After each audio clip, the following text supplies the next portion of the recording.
welcome viewers to this session. This session we will be going to discuss a very brief about the Vedas and Upanishads.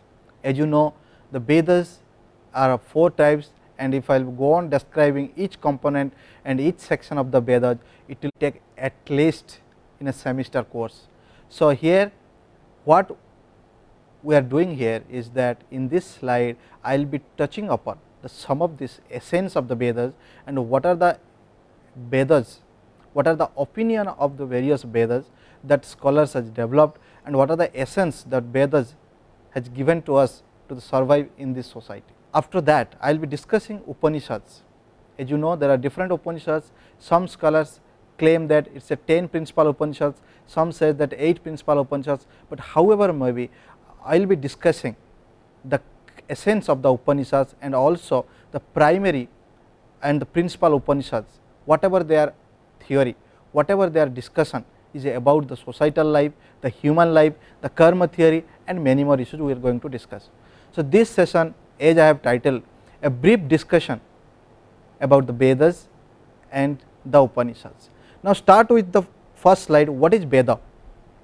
If you see what is Veda, then we must know where Veda comes from, right. Vedas is derived from the Sanskrit word Vid. Vid means to know, therefore, Veda means knowledge or wisdom. You can say that Veda is same as knowledge or wisdom. You can also find in the second point, Vedas are the original source of Indian philosophy. In third, since they are the original sources, they represent some of the oldest monuments of mankind. It reveals human beings' passion for the quest for perfection. That means Veda always giving a hint that search for the truth, search for the existence of soul, and try to know what is permanent and how it differs from temporary. All these issues now we are going to discuss further and further. So, Vedas includes 4 components. One is Samhita, second one is Brahmanas, third one is Aranyakas, the fourth one is Upanishads. And it is very interestingly discussed that Samhita and Brahmanas, these 2 components discussed about the Karma Kanda. What is Karma Kanda here? Karma Kanda means the action that we do. That means it dealt with or it deals with. It deals with various actions that we perform in our day-to-day activities, how we have to do it with all sanctity, purity. So, therefore, it concerned with the karma, that the action. But if you see that the last one, that is called Upanishad and Aranyakas, it deals with the Jnana Kanda, that means the knowledge, the aspect, theoretical aspect of that getting this practical component. That these 2, Samhita and Brahmanas, talks about Karma Kanda, that means the action, that how we have to do it. The last 2, Aranyakas and Upanishad, talks about the Jnana Kanda, that means a theoretical approach, that means how it is supposed to be done. And once you know how it is supposed to be done, then you can go and check it whether your action is good one or not, whether the deeds that you are doing it, whether it is prescribed in the Vedas or not, or if not, why you are doing it. If you are doing it, how far it will be helpful for others, for yourself, for the society, for the whole human living in this earth. So, therefore, these kind of components you find in Vedas, generally Karma Kanda and Jnana Kanda. Karma Kanda talks about the practical aspect, whereas Jnana Kanda talks about the theoretical understanding of this practical component. If we go to the next slide, then you find that there are 4 Vedas. As I said that there are 4 Vedas. Now, I am going to discuss what are the 4 Vedas.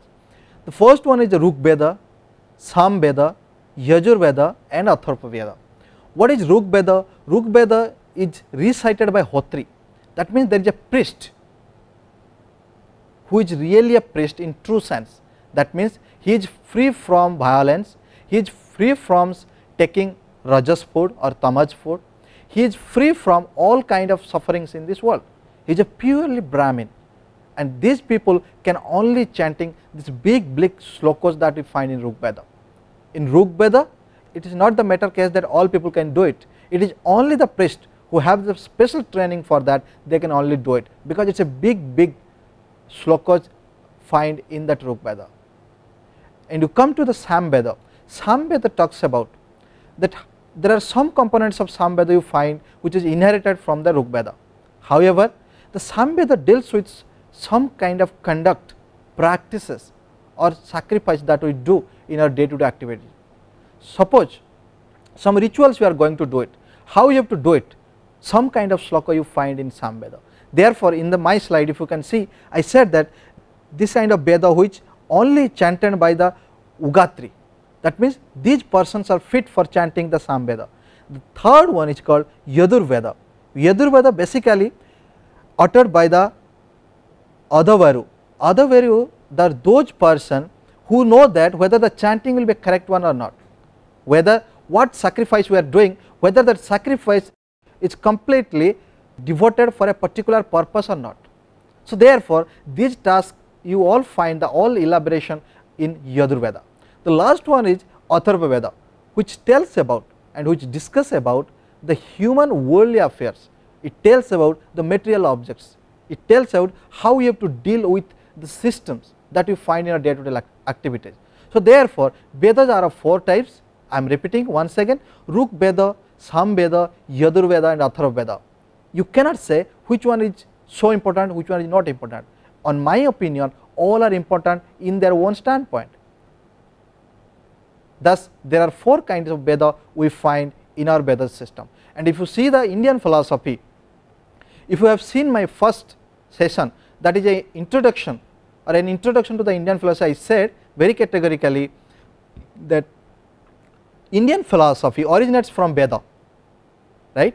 So now you are seeing how it will be originate, how the discussion that Indian philosophical systems that we find, how it is located, how it is find in a hidden form or in a very unbriefed form in kind of Vedas, in all the Vedas, some or other sense. Now coming to the next slide, that you find the Vedas discusses the following issues. The issue also I have briefed out, however, for your benefit and convenient, I am repeating for your own sake and for understanding. We will be explaining it more. Vedas also discusses, when I am saying Vedas, please understand this 4 Vedas. I am not pointing out only one Veda. So therefore I said the Vedas, there are 4 Vedas. So all these Vedas deals about moral conduct, that ethical life one should have for surviving in the society, for dealing with many activities in our day to day activities. How morality become responsible in our whole life. If there will be no ethical principles, if there is no ethical guidelines, then how a human being has to be survive, how a society has to be function, all these issues will be discussed. In a society, if there is no ethical conduct, then that society cannot be considered as a society, because a society is supposed to be have ethical conducts and some practices. If it does not have, then that will be animal society where the might is the right. But Gita prescribes that all human beings must have a society, and society should have a conduct, a good life. The second point also Gita discusses about sin and virtue. What is sin and virtue? We all human beings have a limited knowledge. Many times we do not know what we are doing. Even also due to some biasness we are doing something. So therefore, here also Gita prescribes what actions we are doing, how far it is conformed with the society, how far it is conformed with the Vedas, that is written very clearly. Whether when we are respecting to our elders, respecting to the teachers, loving to our youngers, or talking to politely to the others, is it a good karma we are doing? Is it a virtue we are gaining, or we are doing sin? There are many cases you find which there is a hatredness, which there is a killing, where there is a violence. All this will be considered as a sin activity, or it is a bad deeds. But if you see, in other hand, all good actions will be considered as a virtue, and God is the protector, who is the creator of the whole universe, looking after who is doing bad karma and who is doing good karma. And as you know that depend on your karma, you will have a next birth in your life, because soul will be located in its own place, depend on your karma. In this way karma theory moves, and it is described and prescribed in Gita in a very elucidate manner. If you see my third points, that is the theory of karma. What is the theory of karma? I have already discussed. What is the karma means? What we are doing now, it is a sanchita karma. That means the previous birth, whatever karma we have done, depend on that now we are doing our actions. because all inherited or accumulated in our earlier life, now we are doing it. Therefore, if we are getting pain also, it because of our earlier birth and earlier karma, right. So, karma theory always moves with the human body and the human souls. So, human souls never dies with the body, human souls just leave one body and enters to the another body, that believes in all the Vedas and also described in all the Vedas. Therefore, soul is eternal, soul never dies, soul is permanent. If you see the next point, that will be the ultimate reality of the universe. The question comes that what is really the underground reality of this universe? The universe is so big, so vast, that a single human being, even all we are human beings have a limited knowledge, we cannot think of a whole society. How can we think of a whole universe where sun rises in the east, there is a noon time, and also there is afternoon, evening, then slowly sun fades out and west, then sun sets in the west. After that you find in the night, then stars come, moons come, all this happening, and you find that miraculously one after another season comes regularly on timely basis. Question arises, how it happens, who has done it? Can we claim that it happens automatically? So, therefore, who is the really cause of all this universe, that all people born, all people being in a young age, old age, die, how it happens? So, that means there might be some cause behind this who create the whole universe for a particular purpose. So, that again we are going to discuss coming slides. Now, the last point, if you see that aspect of primitive human life, that is very interestingly described, that how in the primitive age people were living, how they have an amicable relation, how they thought that society must be created based on some norms and condition. What is the use of a society? How an individual has to be survive in the society? What is the responsible of a society towards the individual? So, all these activities, all this prescription, all this description about the primitive life, primitive society, you find in the Vedas in a different and multiple forms. Though all the Vedas may not prescribe the same thing, however, the prescription is such that how to have a happy life, how to have a peaceful life, how to have a very spiritual life in the whole world. So, all this it is about Vedas. Now, go to the next slide. The theory of karma, as I said, now I will be just read out for your benefit. God is the master of all karma, because we as the human being have a limited knowledge, limited experience, limited lifespan of time. We cannot judge every action will be good and bad, and we do not know that which action we are doing, how far it will be good or bad, because good or bad is an ethical conduct or ethical term, varies from time to time, place to place, person to person, even society to society. Depends on the society, it has its own meaning. If this is so, then who creates all these karma actions? How can we do all this karma and action? It is simply, Gita says that it is just because of God, the absoluteness, the eternal, the perfectness, God's inbuilt some actions within us, therefore we could able to do it.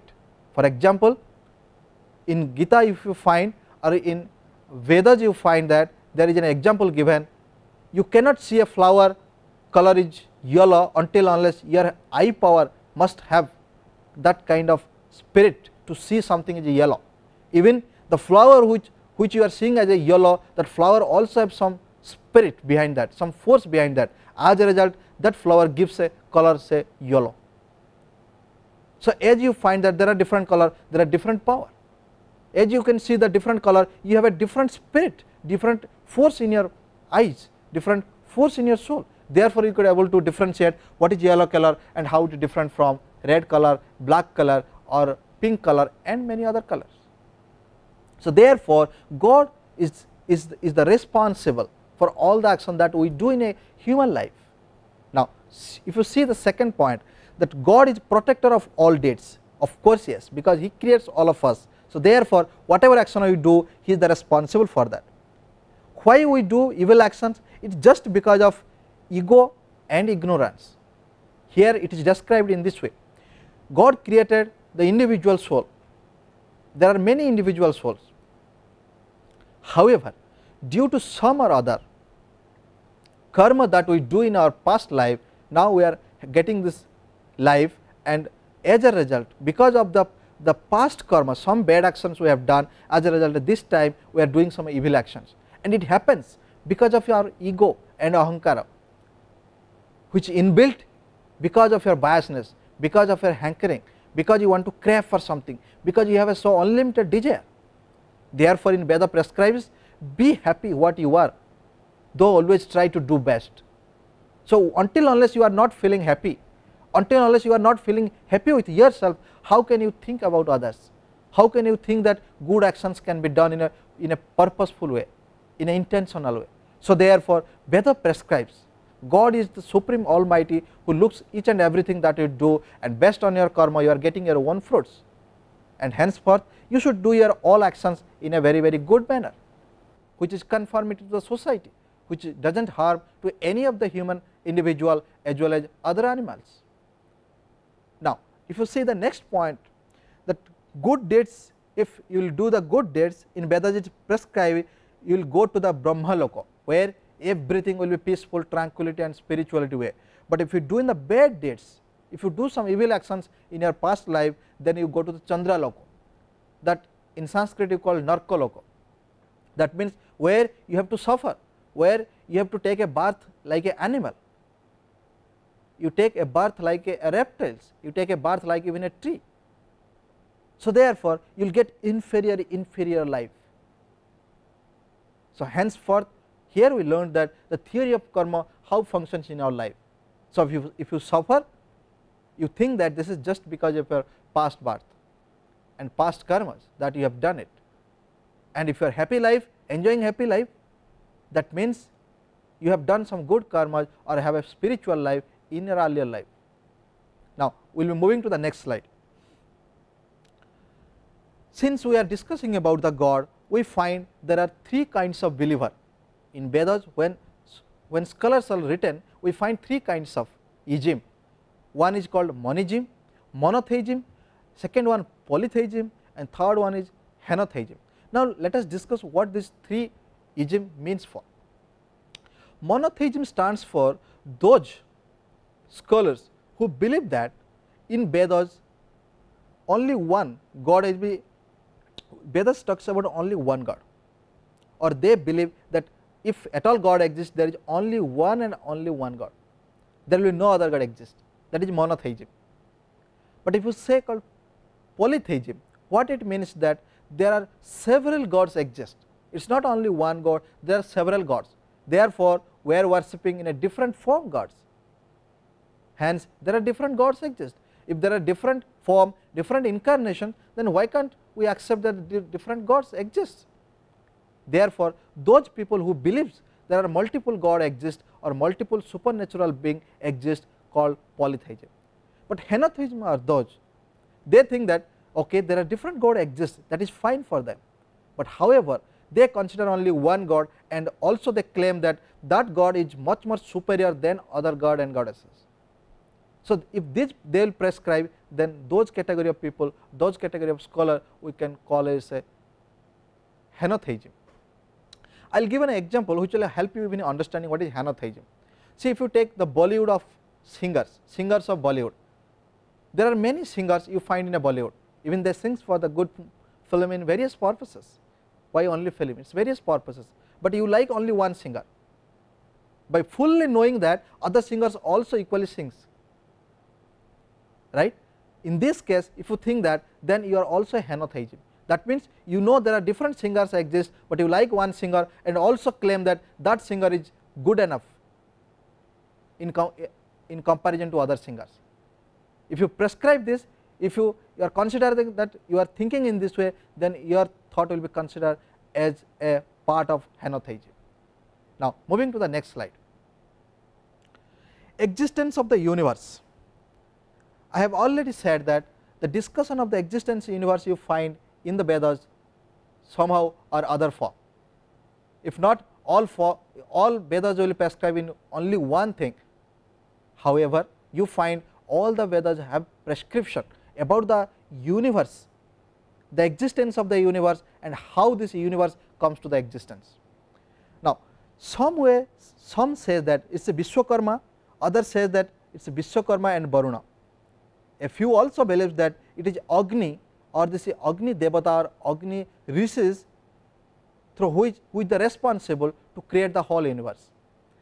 Some also says that the theory of Ruta responsible for the cause of the whole universe. What is Ruta here? That means the world is found in a particular order, everything found in a particular order in a hierarchy manner.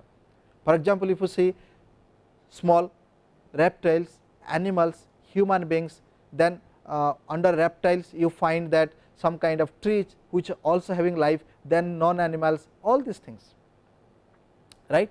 If you find everything in a hierarchy order, question comes, who has made this hierarchy, how things happening. So that means the world has created, the universe has created for a particular purpose, for a particular significant use, or for all of us in a very conformed way that we have to live and survive in this earth or world in that order only. So this is called theory of Ruta. This is prescribed in Vedas. The last point, if you see in my slides, the universe was not an accidental creation, but something with profound purpose and order. That means whatever we are seeing in this earth, it is not just happening accidentally. There is a essence of behind this, there is a flow behind this, there is a intention behind this whole creation of the universe. Therefore question arises, who can create the whole gamut of the universe where each and everything exists and also moves on time and also works in a particular order. Who can the so much powerful being who can create this? It cannot happen accidentally. Now we will move into the next slide. If this is the case, if all this case you find who has created the universe and who is responsible for all the creation behind this, then the response would be that all Vedas say it is the absolute, it is the absolute being, it is the supreme being who creates the whole universe in his own way. Therefore we are surviving, we are acting in a particular way. Now this is a brief discussion about the Veda. I will be now discussing Upanishads. The Upanishads, as I said, Upanishad is not one, there are different Upanishads. For example, Taittiriya, Aitreya Upanishads, Kena Upanishads, Katha Upanishads, Isha Upanishad, Brihadaragya Upanishad, then Chandogya Upanishad, and there are few. We are not going to discuss one after another. What we are going to discuss, there are some essential points that some of the Upanishads agrees or disagree. Based on that we will find who is agree on what point, and if they do not agree, why they do not agree with a particular point, so that you can have at least an idea what Upanishad is all about, how Upanishad really gives the ideas that in this 21st century we are living on that idea, we are borrowing from that idea, that how really it helps us to survive, to make ourselves in a very better life in this earth, in our present life. So now we will be discussing about the Upanishads. The Upanishads is the result of Veda. In a sense, I will put in another word, when Veda ends, Upanishad starts, that is it is called Vedanta. That means the Vijnana that derived from Veda, that is called Upanishads. But Upanishad also is a term, is a Sanskrit term split into three parts, Upa, Ni, Sad. That means sitting nearer to a instructor, you are receiving his or her instruction, that is called Upanishad. Upanishad is also a bedrock of Indian society, because there are many things happening also in present, such a modern and technical world, that is find in a hidden form either in Veda or in Upanishad, right. So Upanishad also somehow responsible for our own action, for our own survival, for our own existence in this life and in this earth. Now we will be going details about the what is Upanishad is about. There are three pillars of Indian culture and wisdom. The first one is Vedas and the Upanishads, the second one is the Bhagavad Gita, the third one is Brahma Sutra. Second and third are the offshoots of the Vedas and Upanishads. I repeat, the Bhagavad Gita and Brahma Sutra are the offshoots of Veda and Upanishads. That means two are derived from the Vedas and Upanishads. Thus Upanishads are declared as the bedrock of Indian culture and philosophical wisdom. As I said, Upanishad, how it is splitted, I have written here, sitting near to a teacher to receive the instruction. Now again, as I said, last few minutes back I have discussed about the Vedas, that in Vedas how the existence of the world is figured out. Now it is about the Upanishads. In all the Upanishads, how they discuss the existence of the phenomenal world. Some of the Upanishads, they said that it is a Kshana-bhanga-vada. What is the Kshana-bhanga-vada means? It is a theory of impermanence. That means nothing is permanent in this world. What you see today, tomorrow that will be changing. That means when a child is born as a baby, slowly grow, and if you ask in a certain point, did you find when you grow? The child never say that. I will give another example. When your nail grows, when your hair grows, you cannot say that this time or this date my hair or nail grow, but after a certain period of time you find that your nail grows, your hair grows. And how it happens? In the same way, everything is changing. A person's mind also changing, even an inanimate objects also changing. Suppose you see a table today, after 10 years you find that its color is fade out, the wrapper also comes out. So therefore nothing is permanent in this world, everything is a transitory, everything is a constant flux. As time goes, all things will perish slowly. Of course some object will take much time, some object will take little time. However, things are moving, changing, nothing is constant. It is like a river. You cannot have bath in the same water in a river, because river flows.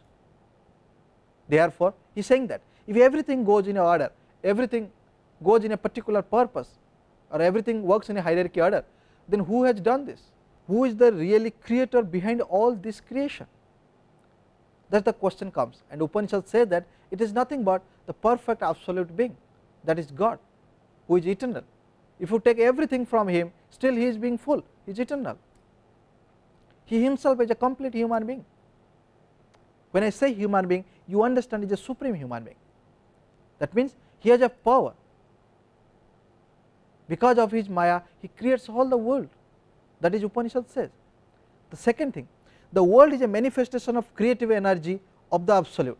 It binds all life in a thread through pearls, forming a garland. There are also some cosmological speculation you find. What is a cosmological speculation? That means people try to explain the world is created because of some atoms, because of some physical elements.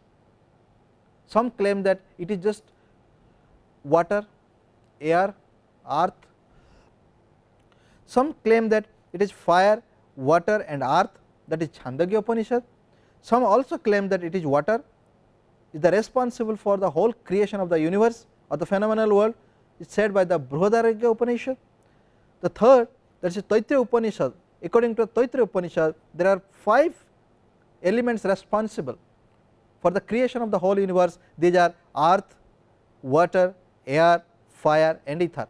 Earth stands for Prithvi, water stands for Ap, air stands for Vayu, fire stands for Tejas and ether stands for Akasa. So there are different views, as you can see. Chandogya Upanishad said differently, Brihadaranyaka Upanishad said differently, Taittiriya Upanishad said differently, but however the dominant concept, the dominant idea you find in all the Upanishads is that Brahman is the source of all things. Brahman creates the whole universe with the purpose, with a designation, with a particular order of movement. Now explanation of the God and world. So far we have discussed how the world created, how God has helps to create all the world. Now we will see what are the difference, how we can make a difference between God and world. Now this question comes to your mind, why is it to difference? Then my answer would be, if God creates everything, that means he puts soul everywhere. If this is so, then there should not find any difference. We should not do, all the human beings should not do any bad deeds. So once he created the whole world, what happens after that? How we can make a difference between God and world? After creation, why he make a distance from the world? And how he brings a supreme being where his creation are not supreme, are temporary? Now this slides will give the idea and answer to this question. God heightened the whole world, create the whole world with a purpose. Shweta Upanishads say Vishwa Maya Nivruti. It is God, because of his Maya, he creates the whole world. What is Maya? Maya is kind of let us say jadoo, something which helps him to find out that how things to be happen. Based on that, what he thinks, he design it. Is a creative form, that is a Maya. Because of Maya, we all are fine as a human being. Because of Maya, we find I have a relation with somebody. Because of Maya, I can claim that this is mine. Whereas Ishwar says, God says that nothing is yours. It is just because of Maya which tempts us to do evil deeds, to tempt us to do evil actions.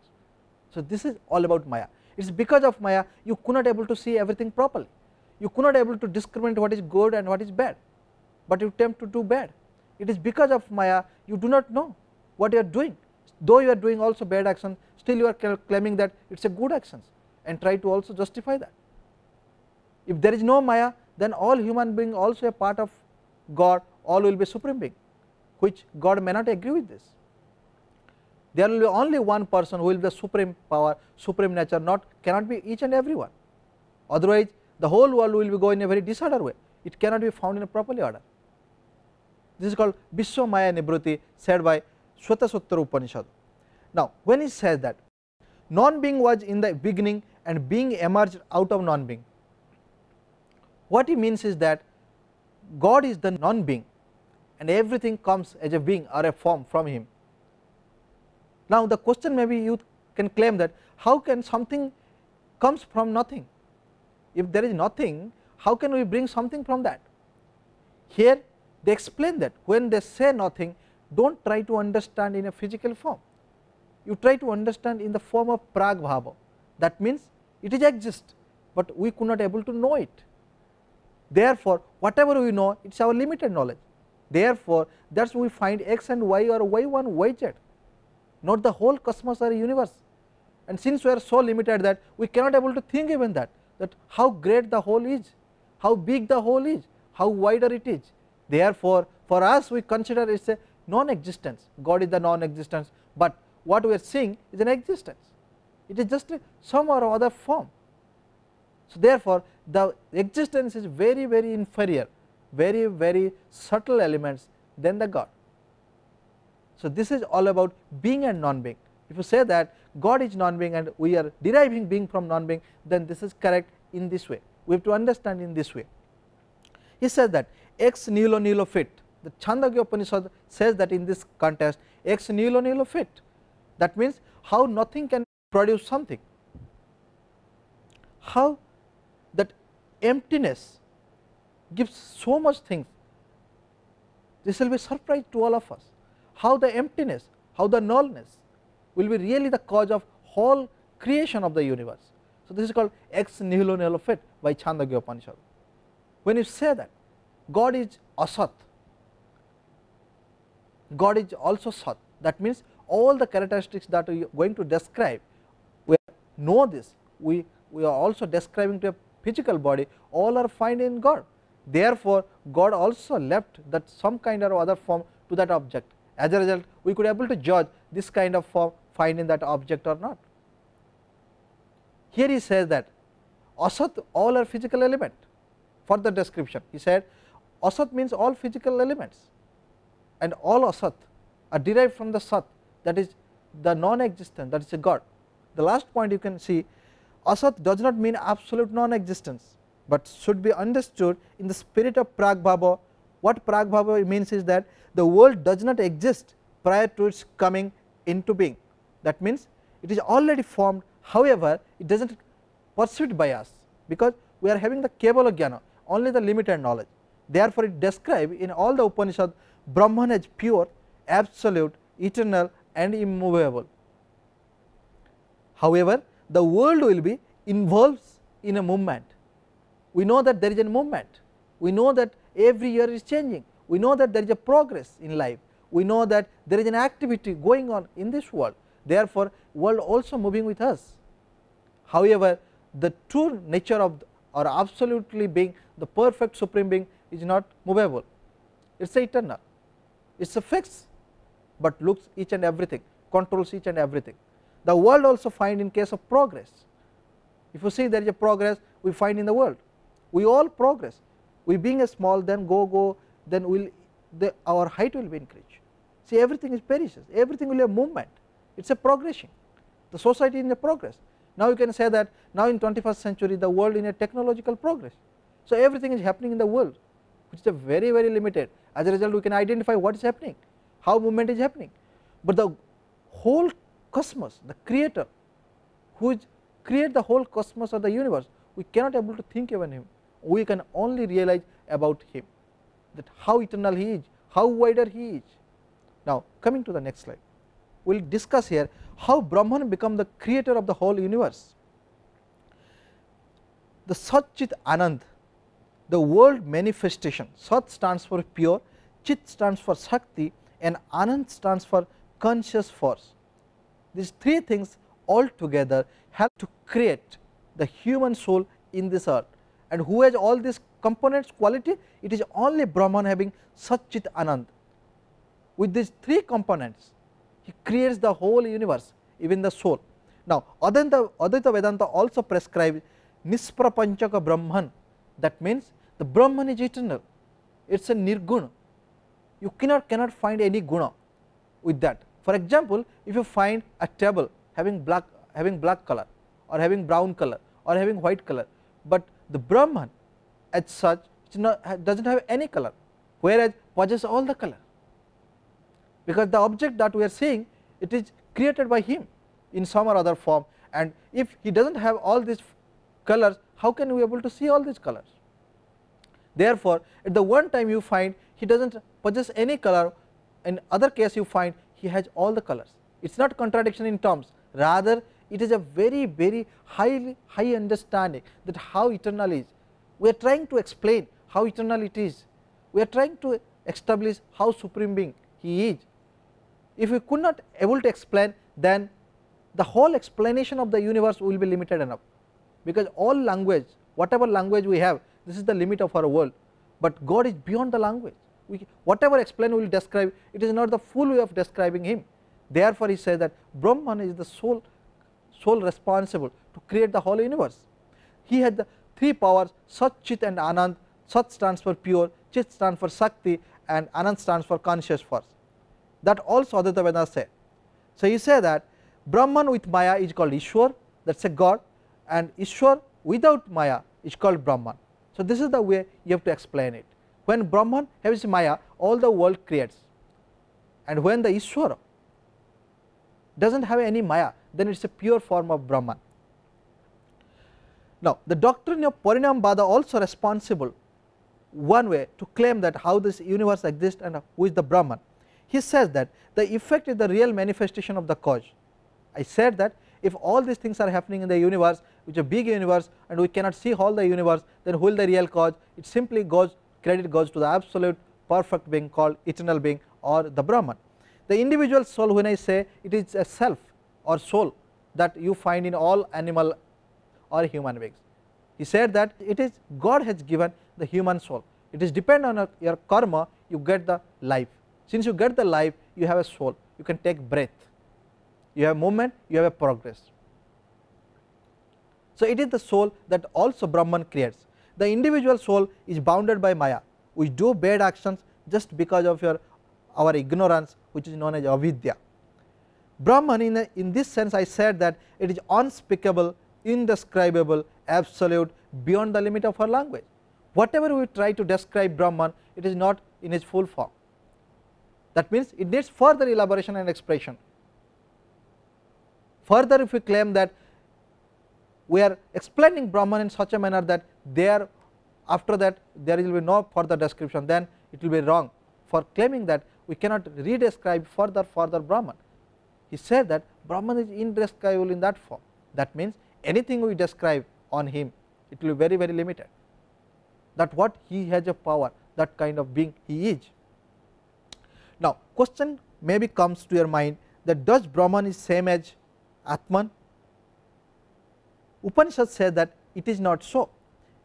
Mundaka Upanishads say, by giving an example, there are two birds find in a one tree, one is called Jiva, the individual soul, another is called Paramatma. Here G-I-V instead of V-E, please read G-I-V-A, Jiva. Jiva is an individual soul and Paramatma is God or Supreme Being. There are two birds found in a one branch of tree, and the Paramatma is one who is looking that how Jiva is doing the actions in his life or her life. So therefore in that way Atman is called Jiva and Paramatma is called Brahman. Atman is the individual soul and Paramatma is called Supreme Soul. In Isha Upanishad it said that Om Purnamidam, then the sloka starts, it ends with Ivavasyati. What it means that he is complete. Who is complete? The Brahman is complete. I am reading for your purpose. The Brahman is complete, absolute and perfect. Though many complete units emanated from him, still he remains as complete. This is so because he is eternal and one. What the Isha Upanishad is trying to say is that Brahman is so complete that anything you take from Brahman, you see that Brahman still is complete. For example, in a ocean if you take a glass of water, the water of ocean never decrease. You do not find that ocean, the water has gone down, the level of ocean goes down. No, the ocean as it remains. In the same way, if you compare, I am giving an analogy, if you compare ocean as a Brahman, then whole Jiva, then whole drops of water are Atmans. Now about Brahman and Atman we find Mundaka Upanishad also they said that by describing further Brahman, their sun shines not, not the moon, not the star, lightning shines not, much less the earthly fires, but when the Brahman shines, everything shines. By his light the whole world is illuminated. Even said that Mundaka Upanishad further said that by describing Atman, Atman is the spirit which dwells within all, that means within all human beings. By further describing it is said, 4 is his head, the sun and moon are his eyes, the 4 quarters of the sky are his ears, the Vedas are his voice, the mind is his breath and the universe is his heart. This is all about the description or the differences between Brahman and Atman. Now we will see what really exactly mean by Atman, that I will read it first, then I will describing in a very brief way. On Atman, Upanishads in generally they agree that it is different from mind, body, intellect and senses. How? Because it is the Atman, it is the soul which though attached with all components like senses, intellect, body and mind, yet when body perishes the soul left remain, it enters to another body, it never dies with body. It is a knower, enjoyer and doer. All action we do is just because of individual self. It is eternal, conscious and many. If there is no many, you cannot find plenty of animals in this earth, you cannot find several human beings in this earth. Therefore there are many life. It has neither beginning nor end, it does not possess infinite knowledge, it is beyond birth and death, it does not die with the body, it has the freedom of will, it receives fruits according to the karmas, it has desire, will, activity and character. It is subject to rebirth, its rebirth depends on his deeds. So all these you find Atman's description. Now Taittiriya Upanishads say Atman constitute of 5 koshas. What are the 5 koshas? These are the Annamaya kosha, Pranamaya kosha, Mannamaya kosha, Vijnanamaya kosha, Anandamaya kosha. See, each kosha deals with differently. For example, Annamaya kosha deals with the matter, as a result we find some kind of body. Pranamaya kosha, it is about our breath, without breath no animals, no human beings can live. It is soul which also gives a power of breath. Manamaya is a mind, you have power of thinking, power of judging, even an animal have a power of thinking. Otherwise how can the animal knows that this animal if I will kill I will get my food, or if I can fulfill my hungriness. A deer can know that if I eat grass then I can fulfill my hungry, I can fulfill my stomach. So therefore they can judge what is grass, what is not grass. So therefore you find mind you find in Mannamaya kosha. Then Vijnanamaya kosha, intelligent, that not only you think but also you infer, you have an intuition. And the last one is that you have a spiritual life, you joy, you have a blissful life. So this is all about the Atman. Now we will go for the karmic influx, that how karma theory really involves, though we have repeatedly said karma theory, but there are few things that I would like to highlight. There are 3 karmas that prescribed in Upanishads: sanchita karma, prarabdha karma and agami karma. The sanchita karma is those karma, that means what karma you had done in your past life, some form it is accumulated, and now we are getting the result of it, it is called sanchita karma. And we are also doing some kind of action that will be resulted in our next birth, called agami karma. And prarabdha karma are those karma which now we are suffering from, or which we are enjoying now. Now in Bhagavad Gita says that there are 3 types of karma: karma, akarma and vikarma. Karma are those which performed depends on us, which conform it to the society and which prescribed that we are supposed to do. That means the action performed as prescribed duties. But if you see akarma, that means action free from the cycle of birth and death. There are some kind of actions that you do which has nothing to do with the cycle of birth and death. That kind of karma is called akarma. Vikarma are those karma, because of ego and ahankara we do some kind of evil actions which is not prescribed in this Upanishads in the form. So therefore we find in Bhagavad Gita there are 3 sorts of karma: karma, akarma, vikarma, whereas in Upanishads you find sanchita karma, prarabdha karma and agami karma. If you do good karma, you have a good life in the next birth. If you do bad karma, you have a life like pigs, animals and also lower creature in your next birth. Now liberation, everyone, since we have a karma, will go for a liberation. Liberation, why we need liberation? Because all human beings have a ego and ahankara, therefore we are in a bondage. There are two kinds of liberation that we can seek for. One is jivan mukti, another is videha mukti. Jivan mukti is that liberation or that mukhya when we will do some kind of yoga practices, concentrate and do some actions that prescribed in Veda and Upanishads and other classics, right.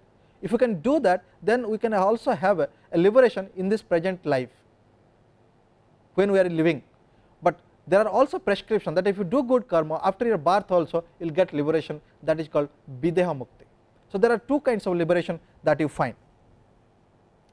Now the Brahman knowledge is attainable through 3 spiritual procedures through which you can attain the liberation. One is called Sravana, another is Manana, the third one is Nididhyasana. The first one, Sravana, stands for the hearing of religious discourse. You always listen the religious and spirituals discourses, spirituals guidelines. Then the Manana, reflecting upon them. Once you listen, it is not end there, you have to after that reflect on that. Then Nididhyasana means you meditate and contemplate. If you can do that, you can have a peaceful life even in this life, so that you will get liberated. Now lesson learned from these 2 classics, one Vedas and Upanishads. I will read it so that it will help you to know that what are the things we have learned from Veda and Upanishads and how we are doing in this present life. We must differentiate permanent from temporary, so that we never suffer. We must understand that soul lies in all human beings and non-beings also. Names and forms that we are hankering for, the power we are hankering for, is all are illusory. It is because of our ignorance we are doing that. We should not do that. Therefore feel that, we must feel that the existence of self within all human beings.